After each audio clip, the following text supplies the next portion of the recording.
For our next project design tutorial, we'll work on creating some great YouTube channel art for yourself or for any clients using Photoshop.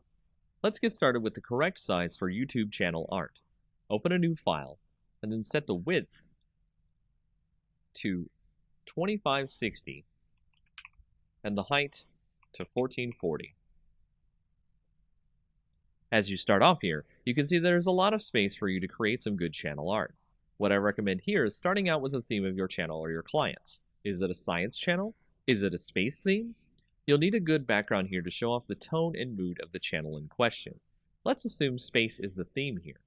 I've gone and grabbed a freebie space background here and imported it into the image. With this,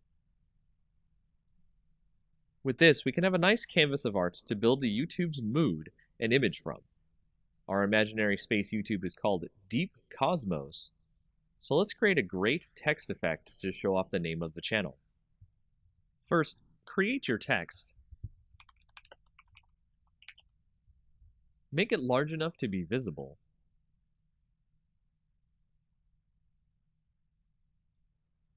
Then set the color by clicking the color part of the properties window and clicking a part of the image.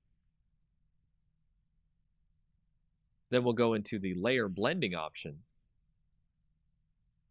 give it a stroke, then click an inner glow effect. I've also used a different font here to give more of a unique look here.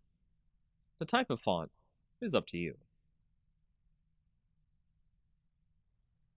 I also recommend stacking the text on the right so the rest of the art can breathe and show off the theme for the channel. Add more text in a readable font, probably not cursive, for what the channel is used for, space exploration.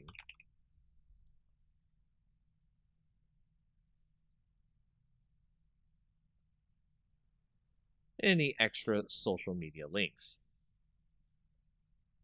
I'd not use any more than 2 fonts on your images as well, as it is a design error to use too many different fonts. And this will create a very basic YouTube channel art that will evoke a great wonder about what the channel is based around and draw viewers in with its great visual design.